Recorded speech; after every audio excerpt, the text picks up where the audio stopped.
right, guys. Welcome for another episode of the Rock and Roll Dungeon. You guys are ready to talk some rock and roll? Always. Absolutely. Still ready. All right. We got a full house. And today we have a special guest with us, Mr. Marco Minnemann. He is back on the show. And Thank you. if you don't know who he is, let me give you a little background on him. Marco plays drums, percussion, engineer, producer, composer, and more. Currently playing in the Aristocrats. Marco also played in Necrophagist, UKZ, The Mute Gods, and others, including doing the drum arrangements for the F1 movie starring Brad Pitt.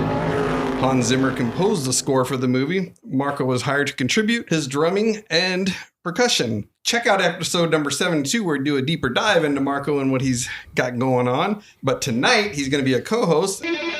Next off, we got the Danimals in the house. What's it? The Danimal, he likes long walks on the beach and sunsets. Oh, jeez. The Lake Elsinore Beach. And then we got Sea Blind. Am I right? Hello. I don't think anybody likes long walks on Elsinore Beach. Right. It's not a very long beach either. It's true. But anyway, so Maybe before on the we do lakeshore this, side of it, but not the other we're going side. to do a little taste of some Fanged Pursuit, which is a Kentucky straight bourbon whiskey, 17 years aged. It's going to be coming in at 92 proof, so not too bad. It's coming from the Orphan barrel line. The Orphan barrel line makes a whole bunch of different ones, but this is a certain, what do you want to call it, line that they did with different characters on the front of each one. They make scotch. They make the muckety muck. We were going for a scotch, and I pulled this one because I thought all the Orphan barrel was scotch, but I was wrong, so we're doing bourbon again. So Fanged Pursuit. Let me tell you a little bit about it. This way you can see if you can taste all these nuances. different Ingredients. Yeah. Yes. The palate. Lay it on us. All right, here we go. Hailing from Kentucky's bourbon heartland, this exquisite, non-chilled filtered 17-year-old Kentucky straight bourbon whiskey delights with aromas of vanilla, red cherries, and honey. On the palate, notes of toasted oak, orchid fruits, and spices. It's a lot going on. There's there. a lot going on. People, when they hear that, they think you got paid for this, But Yes, no kidding. Sponsorship, but it's the Oh, other way We're around, willing to isn't it? accept them. I mean, Yeah, we'll, definitely how the much other way cheap around. more, we'll take it. Or just a free bottle. Yeah, We'll drink please. it on the show. Yeah. So, aged to perfection, 17 years, fellas. 92 proof. So, cheers. Let's get this Well, party started. all right. Cheers.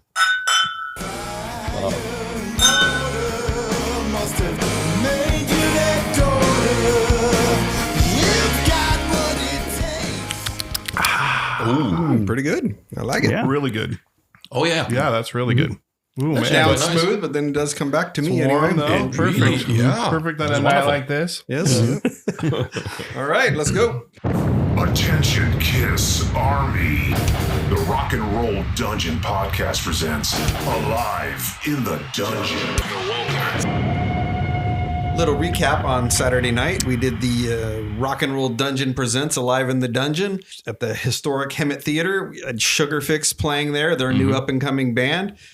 Great we performance. featured them on the show. Yes, they've been on a couple times actually on the show. Yes. We We're had- big supporters of Sugar Fix. There was a jam band, if you will. Marco was participating in that. Played right. some Kiss songs, some Van True. Halen songs, and just some jamming. Oh, very much It so. was awesome. And then Thank Nuno you. Betancourt on guitar. Yeah. Logan from Sugar Fix was on bass. He did a great job, Sal too. on the vocals. Jerry Dixon was part of it from Warrant. Yep. I mean, so what a night. I mean, it was a lot of fun. And then after that, there's the best part of the whole night was, the Rock and Roll Dungeon got up there and did a little skit. All we did is get up there and drink some Yeah, we whiskey. drank some whiskey. We're pros at that. I didn't drink whiskey that night. I wish I would have, but because it was fun. But I'm doing it now today. There you go. So here we for go. it. Yeah. No, actually, the next part was Kiss Meets the Phantom of the Park, the movie. love it. And it was a little bit different than normal. It Yeah. was interactive. So it was boo for the bad guy, cheer for the good guys. And then people just started making up stuff too as it was going. So you're taking the best, worst movie ever and putting a spin on it with audience participation. And I mean, we were just yelling and screaming It at the was fun, screen. yeah. I guess it was fun. Like it was Yeah. pretty wild. Everybody looked like they were having a good time throughout, from the very Yeah. beginning all the way through the movie. Yeah. It was a fun night. You had Yeah. people dressed up. I mean, the winners, they're posted on, on our Instagram and all that. I mean, They were decked out. They were Peter decked Criss and out. Gene Simmons was in the house. They look good dressed up. A bunch of other people dressed up as well. But I mean, Sugar Fix had the makeup on. And I liked the Snobs logo. They had the S's. Yeah, that's so cool, That was isn't cool. it? Absolutely. That was Yeah, cool. I agree. Yeah. No, we really appreciate you guys coming and, thank you. and So much playing fun. and just diving into the whole theme of celebrating Kiss. And You know, it was awesome. We revisited actually also in the car the Ace Frehley solo album, the first one, from 1978 when they did the 4 albums.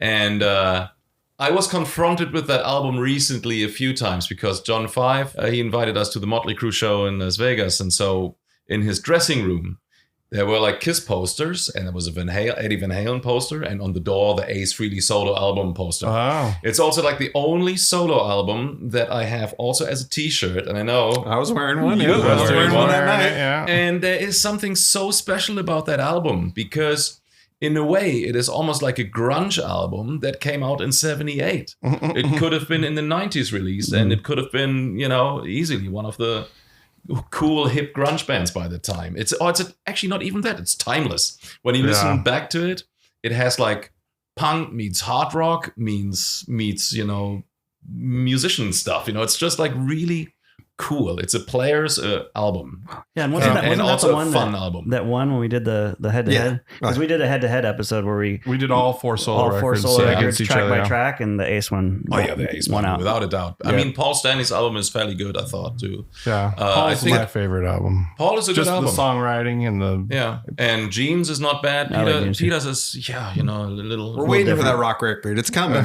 I know. Right? You know what is so good about that album? It's compromiseless. It's like, every song is just straight from the heart. Like Rip It Out, Speeding Back to My Baby, then it was Ozone. No, Snowblind, then Ozone, then What's on Your Mind, then side 2 is New York Groove, I'm in Need of Love, Wiped Out, and then Fractured Mirror. And it is such a compromiseless album. There's like no kind of thing that is, okay, let's try to kind of do a hit. Well, maybe New York Groove a bit. And none of the other solo albums had that. Everything else was a little bit tailored. Oh, let's try to make a hit. Even on the Paul album, and even though the songs are great, but you can see we're trying to kind of also, please anyone. Ace's album was just he took it as his chance just to go wild. And taking chances. Do what he Screw wants it. to. I like what I do. And the biggest song being New York Groove was actually a cover song, right?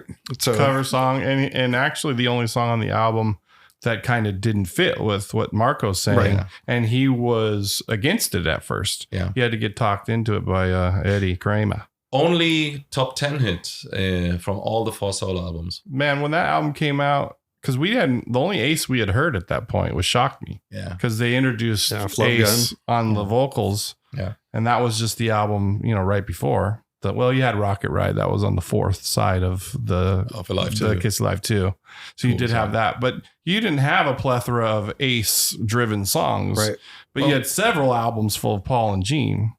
So it was a treat to get that. I remember looking forward to that, and it did not disappoint. Even the songs that he wrote that he didn't sing were great. For example, Cold Parasite. Gin. Parasite, Cold Gin. That was one of my favorites. Getaway. Yeah. Which Peter Peter sings Criss on, which sings. is a great tune.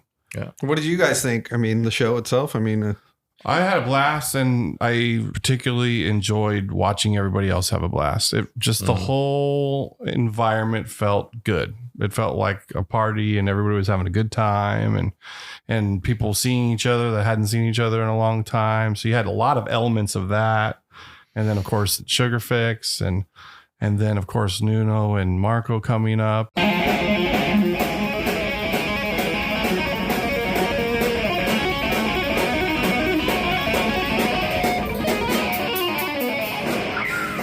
Stuff like that is scary, by the way, because when you can enjoy it from the audience perspective, it's easy peasy. You go there and have a few drinks and stuff like that, But when you play on stage, if you're well rehearsed, Right. then that's all right. yeah, this was a jam session. This is like We were not rehearsed at all, really. I mean, we ran over the Kiss songs a few times 2 nights before, earlier. Yeah, but Hot for the Teacher was off the cuff, right? That was off the cuff. Mean Street. And then the And other then the thing, Mean Street Mean Band. Street, that we just laid into it and then kind of saw Right. what would fall from the sky, hoping that people are pleased. It was awesome. I think it was definitely pleased. was I mean, awesome. That made it more special. The fact that it was. Oh, more you know what nice. it is? It's like, you go off stage and you're drained. You go like, wow, because the concentration is your brain very high. Yeah. But you and Nuno were in sync, even though you might not have practiced with you two. We're like, we were pretty locked. It was cool. Yeah. I mean, good moment for me. I'm going to get soft on you guys. Chad and I are out in the audience there. He puts his arm around me, said, did you ever think, like, we started this podcast that we would have these guys up on the stage playing in front of us here, that we're presenting this whole event? But I mean, it was a good moment for us as well. For sure. Indeed. So, Indeed. Yeah. The theater, the setting was cool. I like that. I thought it was cool. I like that theater. The vibe was cool in there. Yeah. And that was my first time seeing the movie. So, I agree that it's the worst movie ever made. Yeah. You can't believe sometimes what you're watching up there. But you know what? Okay, so I was trying to figure out, like, because parts of it I kind of liked, and I think it was harking back to when the words came up at the end. No, just like some of the cheesy action stuff, because it reminded me of like the Incredible Hulk TV show. Totally. And Batman, Spider-Man. 70s action shows. That's what that was. Spider-Man, Incredible Hulk, like the Great American Hero. Yeah. So like it reminded me of that kind of vibe. So I was like, I kind of like it. It reminds me of my childhood, Check out the videos online if you haven't seen them. Getting posted all over the place. So it was something special, that's for sure. Indeed. What's up? What's up, guys? What's up, Dan? How you doing? What's happening? Good. So, what have you guys been listening to lately? What's been spinning on your record player and your CD player or on your streaming platform? Well, just today, I was revisiting in the car on the way here a lot of Aerosmith albums because Nuno Betancourt, who was in the neighborhood here as well, we just recently jammed a few times and we were talking and geeking out about Aerosmith. And I own pretty much all of their albums, I think, but I haven't really kind of done a deep dive in a while. And kind of I revisited the albums and some really cool, cult albums like Night in the Ruts, that one, Rock in the Hard Place. I like even Done with Mirrors, and I like Permanentification is a fantastic album, I think. Yeah. Then what else I listened to? Draw the Line. So going back, Rocks. Toys in the Attic, a little bit of Pump, and there's something about Night in the Ruts. It's so raw, it sounds cool, and it was just before the band broke up to then later on reform again. But there's something magic about that album, and Nuno and I were comparing notes and doing a deep dive a little bit. But for someone who does not know Aerosmith, I would obviously say, well, Rocks is one of the big ones. But I think also Permanentification is not bad at all. Oh, yeah. So The one that I saw on the post, the guy was like, I don't really like Aerosmith, but the self-titled album, he's like, I love that album, but I don't really like the other ones. So I was like, I'm going to go check that one out. I like all their stuff. Interesting. I know. Why was he making that comment?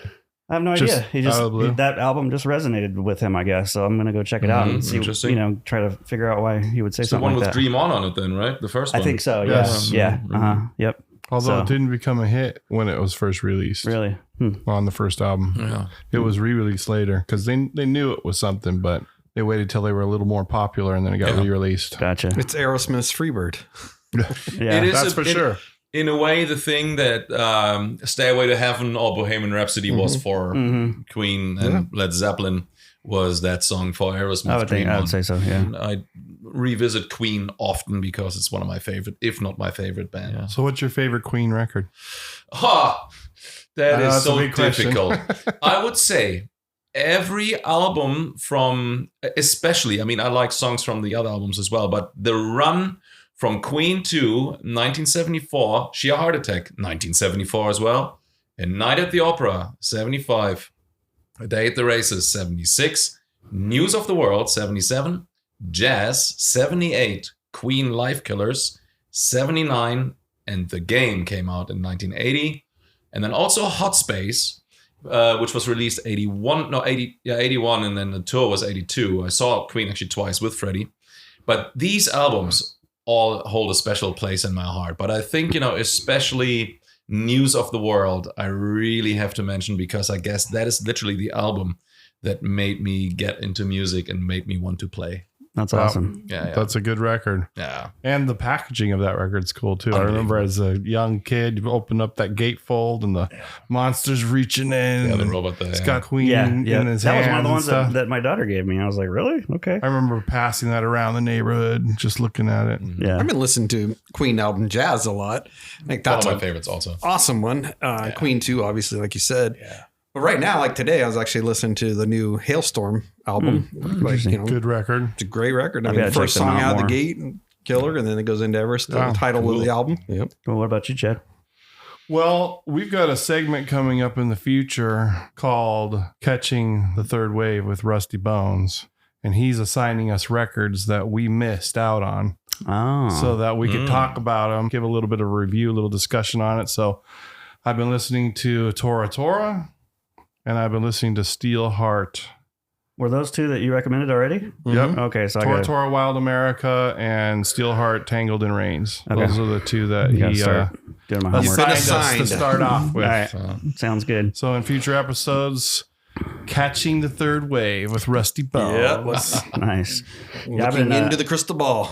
found an original copy of Houses of the Holy, so I grabbed An that. original copy. Yeah, What original. condition is it in? Really good, actually. Yeah, it was like $40, but I was like, it's worth it for an original. That's an underrated Led Zeppelin album, I in my think so opinion. too. Yeah, I mean, I'm surprised. I have all the Zeppelin records. That's the only one I didn't have. And listening to it, I'm like, duh, this album's amazing. That is probably my Yes. favorite Led Zeppelin album. I would say now after listening to it again, like it's up there. My favorite is It's got Physical so much Graffiti. emotion in that record. Mm-hmm. Yeah, It sounds great. It has very weird and interesting cover art, and every song is good. yep. Yeah. Every song. It starts with The Song Remains the Same, then goes into the Rain song. Over the Hills and Far Away, then side 1 closes with The Crunch. Then side 2 opens actually with Dancing Days, then Jamaica, then No Quarter, and then the album closes with The Ocean. It's an incredible It's amazing. album. Yeah, I had forgotten how good it was. Yeah. So, anyways, It's very featured on the live Song Remains the Same because Yep. that's the tour Yep, that it exactly. was for. And that's the movie we used to watch at midnight. That's right, at the local theaters Yeah, here. local theater. Yeah, Go that's watch funny. Song Remains the Same. And so all those songs had even more feeling in How many Song times Remains do you the think Same. you've seen it in the theater here? I don't know, maybe 11, maybe. Are you serious? Wow, that's cool. It was playing there for Yeah. ever. I mean, it'd be a cool thing to do on a Friday night. For the first time on film, the music and mind of Led Zeppelin. Mammoth's got a new album called The End, Motley Crue, Theater of Pain, 40th Anniversary, and the Scorpions Coming Home Live. So there are some albums coming up. So any new stuff that you guys know that are aware of, tours or... Yeah, I think there was some pretty big news.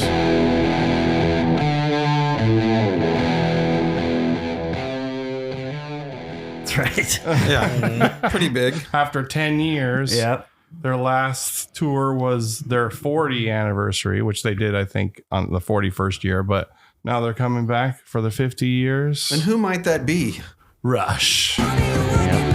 They've elected to use Annika Giles, who is from your home country, Yeah. Marco, and done some stuff with Annika that. Niles is her name. Yeah. Niles, sorry. Yeah, we know each other for a long time. Absolutely. And I think it's great that she got that not job, the throne, basically, right? Isn't it? You know, literally the drum throne and throne, because, you know, Neil Peart, obviously.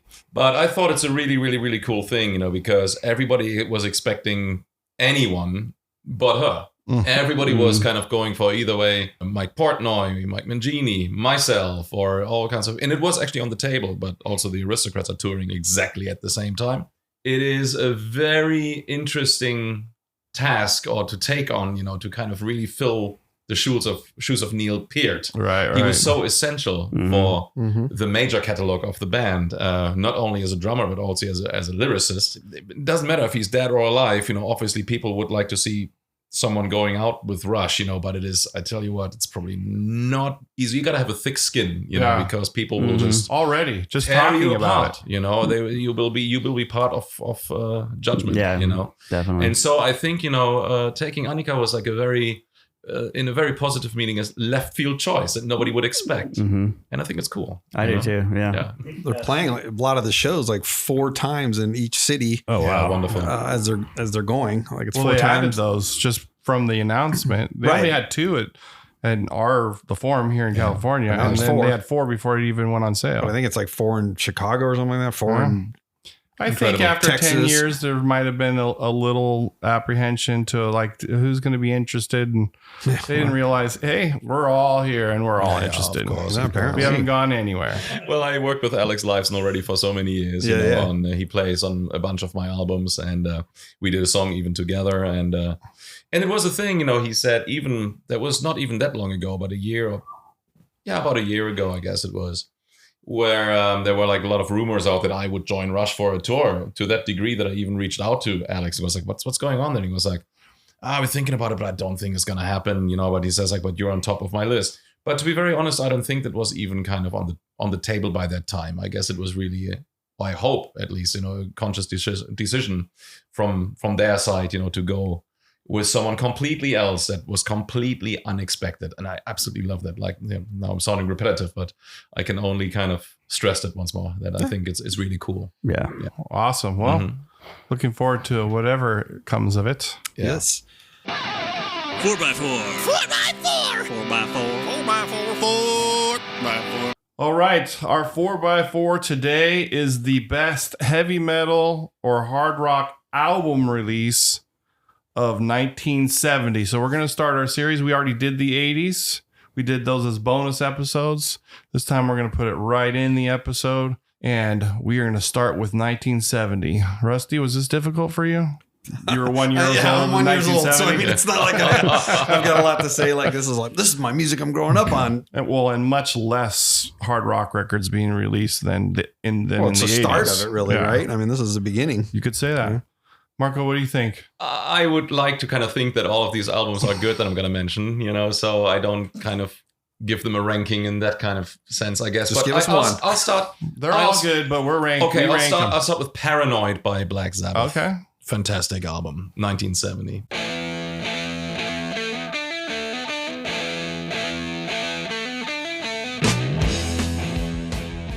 What's your number 4? I'll say Deep Purple's in Rock.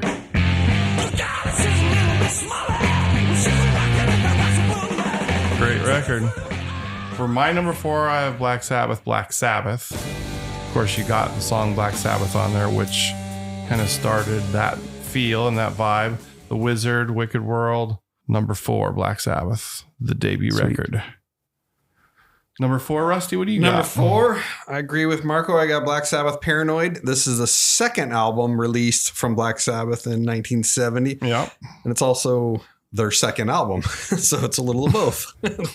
Their second album of the year and their second album. A lot of dark themes, bluesy throughout this whole album. Very influential on this thing. All right. Are we ready for number 3? Number 3. All right, Mark, what do you got for That number 3? means, I kind of join in with the first heavy metal album then. And again, for me, those 4 I mentioned, I love them all the same. So Black Sabbath, the first one. That's what I got as number 3 too. Okay. Yep. My number 3, you already mentioned it, Deep Purple and Rock.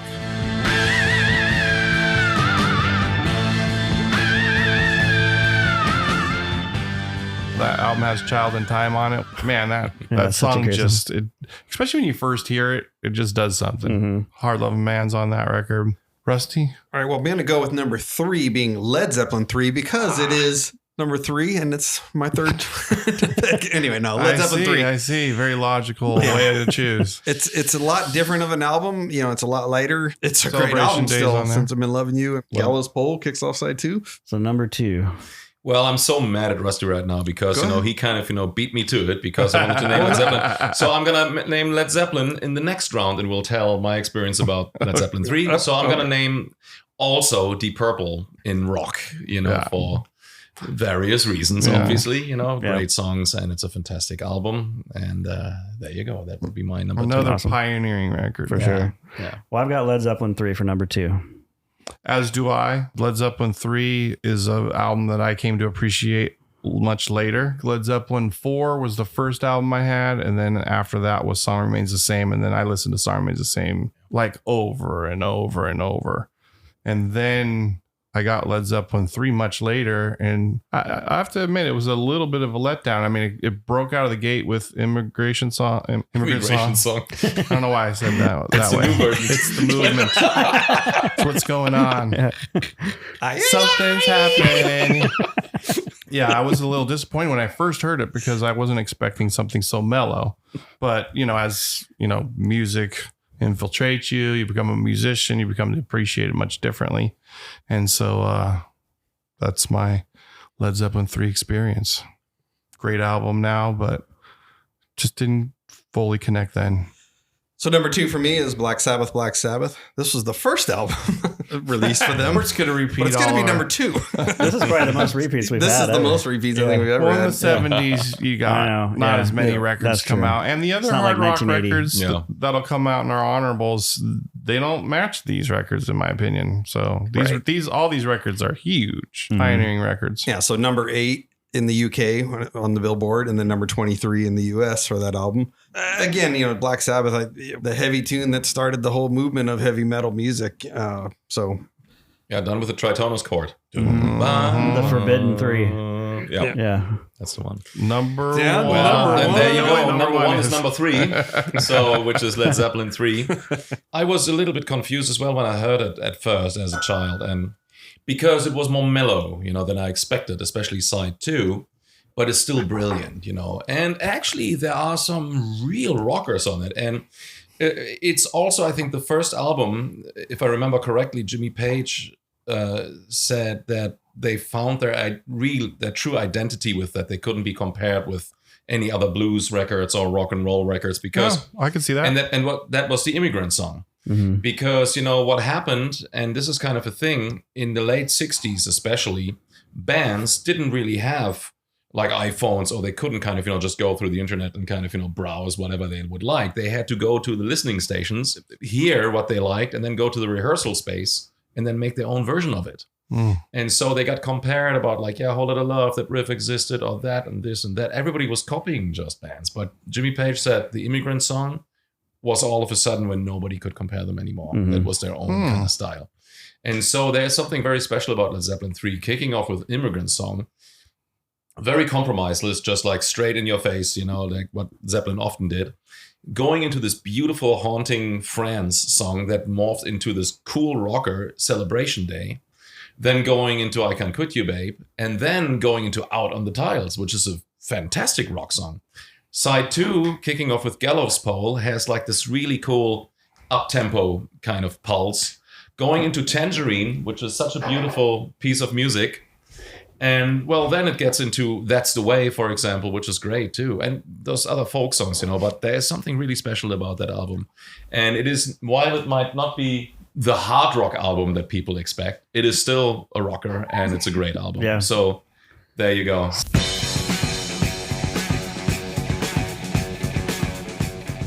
So what do you have at number 1?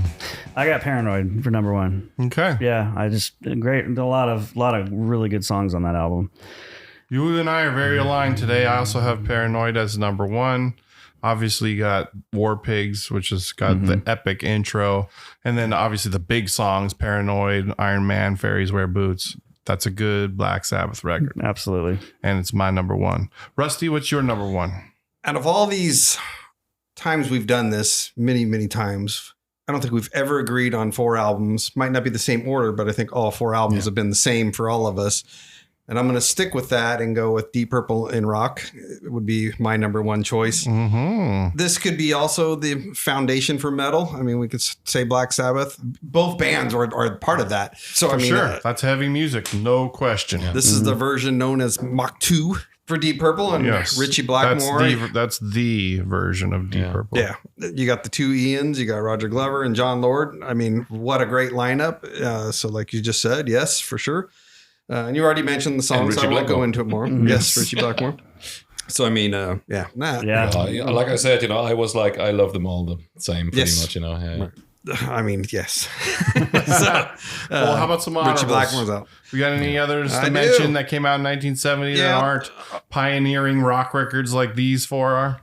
Yes, I do. I've got Humble Pie's 3rd album. I got UFO, MC5, Guess Who and Jimi Hendrix. Now, Jimi Hendrix was the Band of Gypsies live album, and it was recorded without the Experience. How about Jethro Tull Benefit? There's another one. Yeah. Well, one we are forgetting is Free Fire and Water, which has Fire and Water and All Right Now on it. Huge song. So big record. Uriah Heep.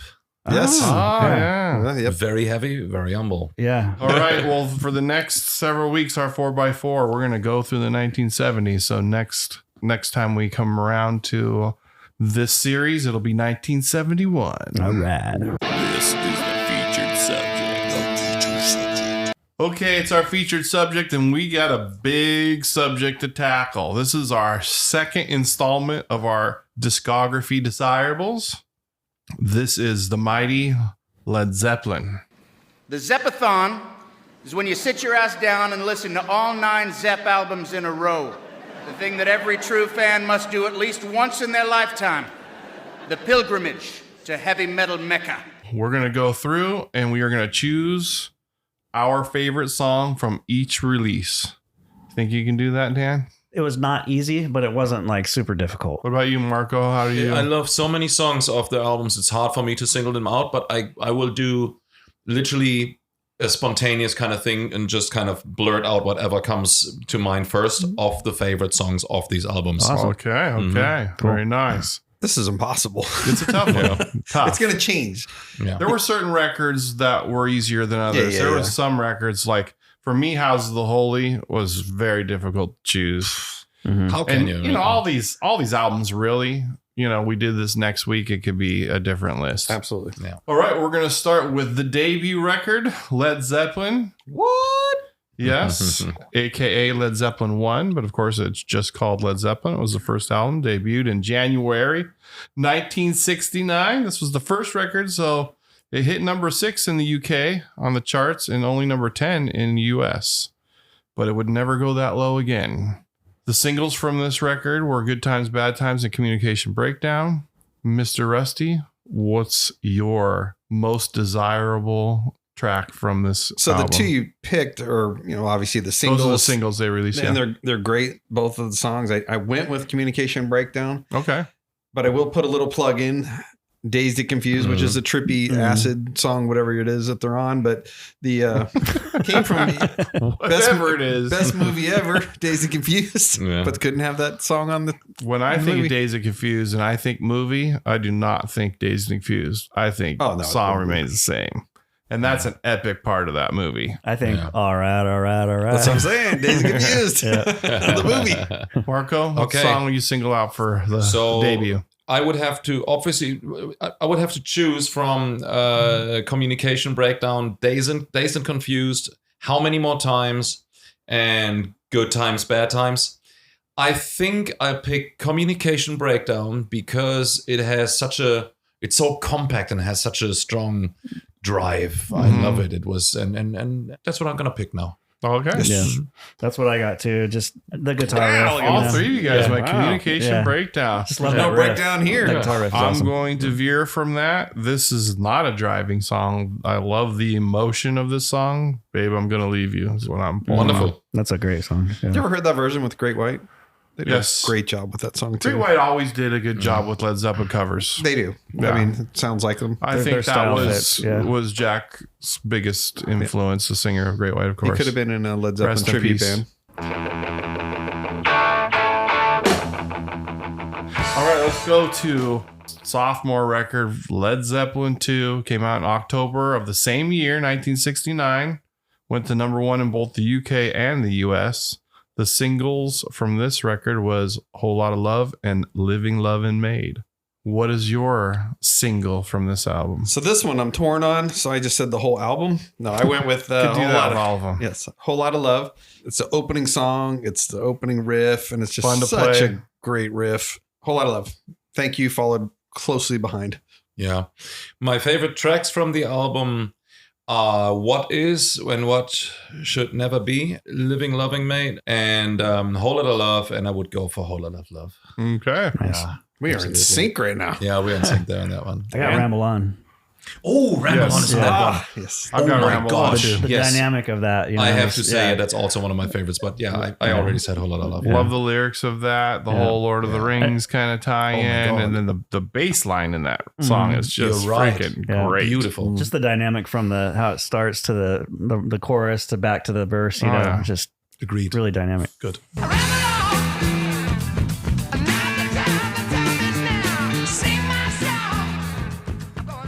Phenomenal song. Okay, we've talked a little bit about Led Zeppelin 3 because it came out in 1970.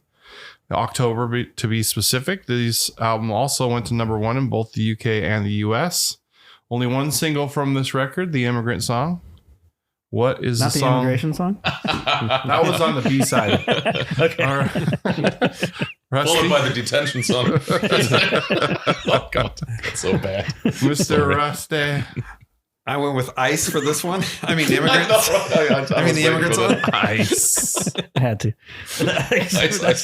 Again, They are forms of the same word. yeah. So, I mean, just another, again, a great riff. The scream, throughout the beginning of that whole thing it's just awesome. Which It's one? just such a great song. Immigrant Song. Immigrant song. Yeah, Yeah, likewise. me too. There you go. Yeah, that's mine too. That's a hard one to deny, but I do want to say Since I've Been Loving You is a great Wonderful. song off of that record that I love. Same with Celebration Day. Yes. Gallows Pole and Yeah. Celebration I've Day. come to love that record in my, for a long time now, but we are to the album titled Led Zeppelin. That's the official title, Led Zeppelin. So it's untitled under that, but it is also known as Led Zeppelin 4. It's known as Zozo, and it's known as Signs. It came out in November 1971. Number 1 in the UK. Only went to number 2 in the US. The singles from that record, a lot of them: Black Dog, Misty Mountain Hop, Rock and Roll, 4 Sticks. All right, what's your fave? What's the top song from this record? Oh my gosh. Rock and Roll we used to cover. Stairway to Heaven is obviously the iconic song on here. I went with Misty Mountain Hop. Really? Yep. Wow. Cool song. Some It is- more Lord of the Rings tie-in. All right. I'd go for something that probably not many people would expect. I love the Battle of Evermore Yeah, that's a great cool song. song. because it has just a vibe, Yeah. to it. It's just magic, There's and I love that album, What was your Led Zeppelin 2 pick, by the way? Ramble on. Ramble On also, right? Okay. I gotta pick Stairway. Even that's one where it never gets old. I can hear it a million times, and just the journey that takes you on from beginning to end is just awesome. Yeah. It's so easy to pick so many songs off of this record, and I wanted to pick so many songs from this record, but when you really just tear it all away, I have to stick with Stairway to Heaven. It is the classic of classics. On many lists, it's the number 1 song ever written, ever. It never gets old to me. The guitar solo gives me goosebumps every single time. Yeah. It's phenomenal, and it was not released as a single, probably because of its length. Yeah. And back then it would be a great song if it was on the radio. I mean, now it is, but I mean, that's the chance for the DJ, like go grab a burger, go to the restroom. Like, put that one on. Like, I got time. Yeah. All right, this next record was the most difficult for me to choose. It's because it's just an album that feels like every song just belongs together. It's Houses of the Holy, came out in March 1973, went to number 1 in both the UK and the US. Singles off this record: Over the Hills and Far Away, Dancing Days, Dire Maker, and The Crunge. All The right. Crunge was a single? It was the B-side of Dire Maker, but then it became a single because of its own popularity. Speaking of The Crunge, I can't count that song out. 9. It's a 9? 1, 2, 3, 4, 5, 6, 7, 8, 9, 1, 2, 3. Answered. There you go. Okay, what song would you pull off of House of the Holy? I am going with Jamaica. So freaking hard. Really? Yes. Great song. It's also the song that prior to Every Breath You Take has the lines, every breath you take, every move you make. Oh, yeah. It's already in that song. Yeah. Crazy, huh? My turn, right? Yes, Marco. As it was for you, as it was for you. It's a Scotch now talking already. No, kidding. As it was for you. We did switch it now. We are on No, Scotch now. I know, right? Exactly. I love every song off of that album, but I think, oh man, I think I go either way for The Ocean or for the song remains the same. Since I guess the impact of the song remains the same was so powerful for me, because it was the first song I heard of that album. I put, obviously because it's first song of side one, but I put it on and it was like 8 years old or something, and I was like, whoa. And the song is just so unique, the vocal lines and just like that effect on Robert's vocals and just the way it is arranged is very, very left field, but very cool. So I think I go for the song remains the same. And if I remember correctly, you said the first Zeppelin album was that album because your dad had it and he let you borrow it. That's right. Like that, yeah. It was, it was like, I think I told that story on a different podcast, because they were having dinner at a friend's place. He had this pretty posh restaurant and they were like, loud, and people started complaining, but also people asked for autographs and stuff. And so when they asked me, like, do you know Led Zeppelin? I was like, no, I was 8 years old. And I went to my father. I was like, so who is this band? He goes like, and he gave me 2 albums, Houses of the Holy and Presence. And I love both of these albums to this day. And but I never forget when I put Houses of the Holy on and I was like, a UFO has landed. That's it. So awesome. Yeah, super cool. Cool. I've got Dire Maker on that one. Okay. Love that song. It is a great Love the song. swagger of that song. To me, because of my experience, the song remains the same and the Rain song feel like one piece, even though they're distinctly 2 songs. Maybe because the way they presented it on the song remains the same live record, but those songs seem like they go together. But if I have to choose the 2, I pick the Rain song because the vocal of the bridge in the Rain song is so powerful. Love that. Yeah, it was hard to pick on this one because every song just feels like it has to be part of Houses of the Holy. I was surprised that nobody picked No Quarter because, that usually there's always in the round, someone, who's going like, another No Quarter. Great feeling song, Fantastic, right? yeah. When the guitar comes in, and that was also a bit of a scary song, actually, when I first heard it. Really? Huh. Well, and also the way it's presented in the movie is a little bit scary. Yeah. It's a creepiness effect. Yeah.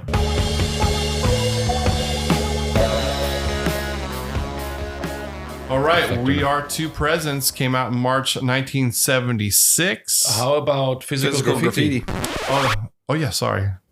Don't want to jump Physical Graffiti. I was like, wait a minute. It's just like, some small album called That's Physical my Graffiti. favorite Zeppelin album. Come on. Yeah. Double record, February 1975, #1 in both the UK and US again.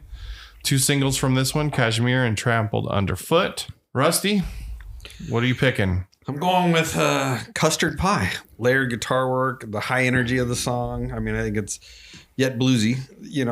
Yeah. Well, you can't get away from the blues with Led Zeppelin. Houses of the Holy, which wasn't on Houses of the Holy. I love that song. Kashmir, The Rover, deep lyrics on that one, but Custard Pie.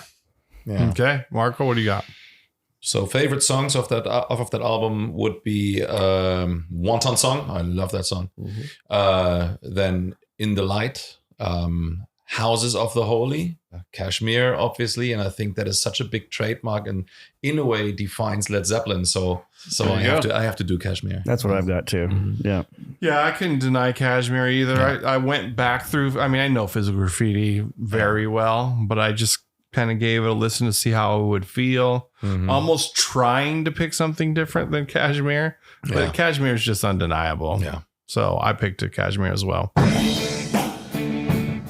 Okay, Now We Are to Presents, March 1976 release, also #1 all over again. Only 1 single from this record, Candy Store Rock. This one to me was obvious for me, but Yeah, for me too. Hot Song for Nowhere. Oh, okay. What a great groove. So I have a hard time with choosing, off of Presence because that's also one of my favorite Zeppelin albums. And but I would have to absolutely go for Achilles' Last Stand. That's what I've got too. Oh my God, what a masterpiece. That's maybe my favorite Led Zeppelin song. It's really, there really you good. go. And that riff. The end. I knew it was going to be picked. the drums on that song. Unbelievable. And the riff is, I believe it's 4/4, but it doesn't sound like it on that main riff. I'm pretty sure. It's 4/4. Yeah, but it doesn't sound like it the way the guitar is. What an amazing piece on of it and the music. fills and stuff that he's doing. It just feels unique. Yeah, that's without a doubt. Got to stamp Achilles' Last Stand, no doubt. All right, In Through the Outdoor was released in August 1979, believe it or not. It was number one again in both the UK and the US. There was only one single from this great song, Fool in the Rain. What song do you pick as the best song from Presence? I went with Fool in the Rain because you said it's a great song. It is a freaking great song. I picked Fool in the Rain. The groove in that song it's undeniable. Marco, what would you choose? Little anecdote about that. You know, the first time I saw Page and Plant in 1994 when they had the reunion, they did one medley, which really kind of made me absolutely happy because they picked my favorite parts from the record. And that is the magic of the song In the Evening with that cool riff. Mm-hmm. And they inserted that really dark riff from Carousel Ambra.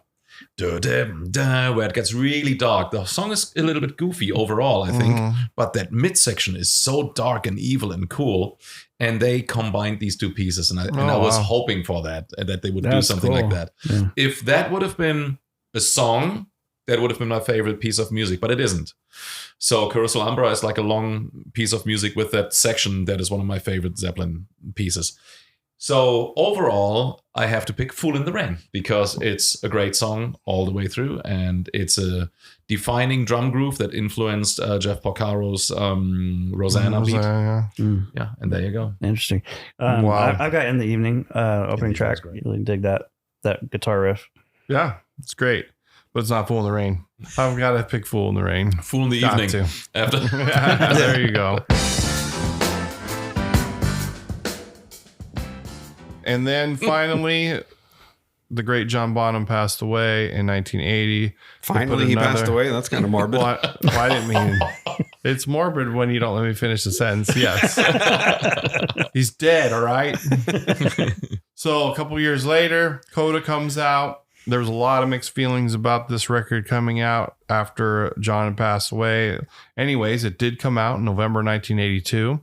It went to number 4 in the UK and number 6 in the US. There were no singles released from this record. Rusty. My pick is Ozone Baby, followed by Darlene. But I Can't Quit You Baby is like I'm listening to a bluesy album. I'm in New Orleans in a black blues club. Willie Dixon's there playing up on the stage. Oh, wait, he did. Never mind. But if we did the bonus track when they did more, I would go with Hey, Hey, What Can I Do? Oh, wow. Okay. I think it's a very underrated album because it starts very strong with We're Gonna Groove and with this cool Poor Tom song, the great live version or a rehearsal version, soundcheck version of I Can Quit You Babe. Walter's Walk has a lot of drive. Side 2 starts with Ozone Babe, which is a beautiful song that in my opinion should have been on In Through the Outdoor because it was an outtake instead of Hot Dog. Sorry. And then there's Darlene. And then actually the next one is Bonzo's Montreux, which I will pick because in dedication to one of the greatest drummers who has ever walked the planet. So I will pick Bonzo's Montreux because that's the only drum solo that recorded in the studio that we know of. And the album closes with Wearing and Tearing, which is cool too. But I will pick Bonzo's Montreux because it shows really the raw power and sound and groove and just how beautiful he played. I've got Darlene on that one. I think that one really stands out on that album to me. To me, it sounds like it could have been on one of their studio albums. Those were outtakes from In Through the Outdoor. I Can't Quit You Baby is the song I connect to the most with Coda. I can't quit you, babe.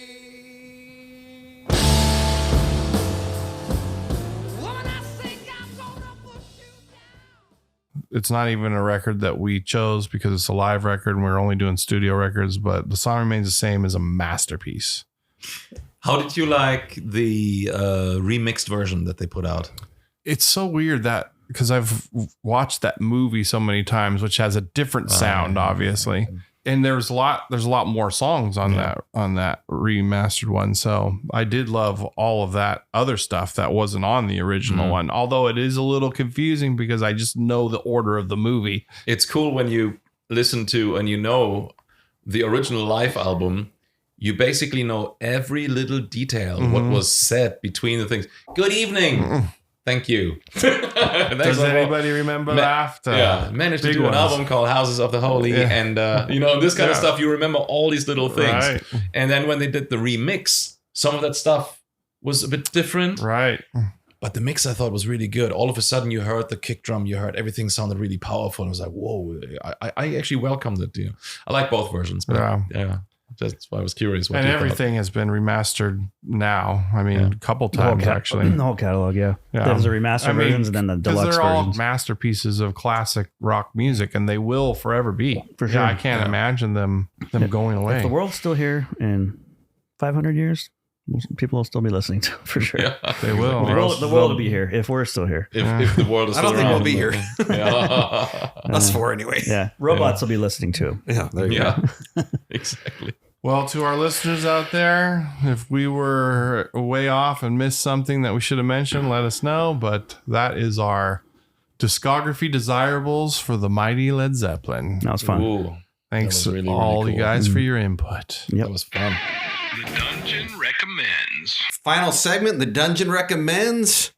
We'll start over here, Chad. Well, I recommend this every once in a while because he keeps putting out great content. But Rick Beato's channel is one of my favorite channels. And about a month ago, he put out an episode with the legendary engineer Glenn Johns. Just a fascinating listen to him talk about recording the Beatles and the Stones and Led Zeppelin, of course. There's some pretty awesome stories that he tells about Led Zeppelin, especially. So great episode. Check it out. Rick Beato, the Glenn Johns episode. Well, since Marco's here, I'm going to recommend Marco's new song, Irony. That song is fantastic. Thank you very much. I've listened to Great that a song. lot. Just for the record, even really if you good. weren't here, I would recommend. Yes. Aw. Definitely. That's a really cool song, dude. Thank you very much. I mean, I'm sure a lot of your other stuff, I got to dig into some of your back catalog too, but Got another new one out. yeah. I got a few new songs. So today we recorded another one, but Irony was very special to me because especially, with that whole scene in Japan and how the whole thing went down of, Kotono being in Baby Metal, the dancer in Baby Metal, forming another band, Iron Bunny, and then being in Koei, and how sort of things went. And I don't want to say too much, because I love all those guys and girls, obviously, but the way sometimes the business runs is very hard on the girls, and not only the girls, the guys too, like just how, the management controls that whole system. And I know, everybody wants to succeed but some people suffer from that. And Irony actually is exactly about that. That it's kind of ironic.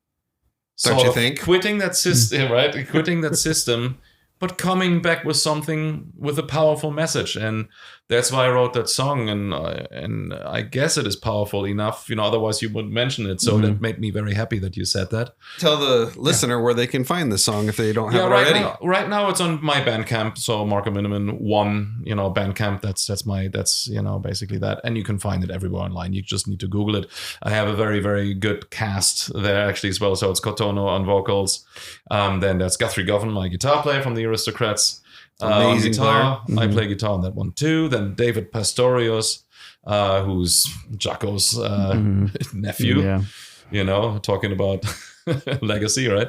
And Mariko Muranaka from Hans Zimmer, Madonna, and who else does she play with? Andrea Bocelli, The Eagles, Journey. So she's on top of her game, obviously. So I have all these wonderful people on that song. The video is cool to watch because it shows all the performances. Yeah. It is, it's not an expensive video, but it's all of us. It's interesting to playing. watch, though. Yeah. And I guess, that's really what it's all about, isn't it? Yeah. People Well, that's what you want want to see, definitely, especially with that style of musicianship. You want to see it. It's made by musicians, for musicians in a way. It is all for people who obviously care about the song as well.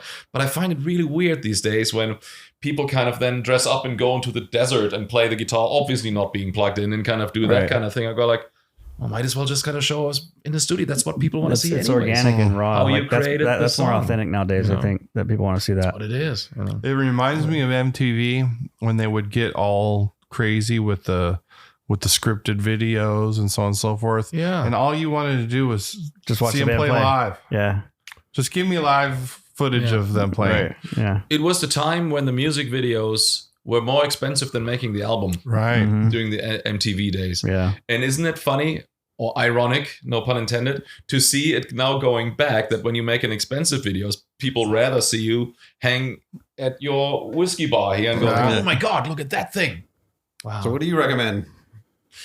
Oh my gosh, I would recommend something really artsy and weird, I guess, for most people, does it have to be rock? No, probably not. Whatever you want. So we talk movies, anything. Yeah, one of my favorite composers of all time is Ryuichi Sakamoto from Japan. And he did The Last Emperor, for example, Little Buddha, those kind of movies. And he's a fantastic musician, I think. And he passed away about 2 years ago. And there is a very moving and beautiful documentary about him, which is called Coda. He shows and he gives all his wisdom away about his worldviews, about politics, about mostly, of course, music and his composing, and travels and takes you on the journey. And for me, that was an unbelievable, that's super cool. I gotta check that out. Movie. So Coda by Ryuichi Sakamoto, absolutely. So I'll say a couple things. Mm-hmm. The Aristocrats are traveling next year. If you're a Europe listener, they're going to be all over the place over there. That's true. Also, I'm going to do a shameless plug for the Rock and Roll Dungeon. Yeah. Go to our Instagram. You can see a bunch of these videos from the show that we put on. So you can see Sugar Fix perform. You can see the jam band with Nuno Betancourt and Marco playing with Logan from Sugar Fix and Sal on vocals. I mean, it was a great show. So recommend doing that. Great episode, guys. Thank you again for coming in, Marco. We appreciate that. Thanks for coming, man. Talking rock and roll. Oh, thanks for playing at our event, man. We really appreciate it, man. Can't thank you enough. So fun. Always great fun. So, all right. Thank you. We will see you next time. Absolutely. See ya. Rock and roll. Get your rush tickets. Thank you for listening to the Rock and Roll Dungeon. Until next time.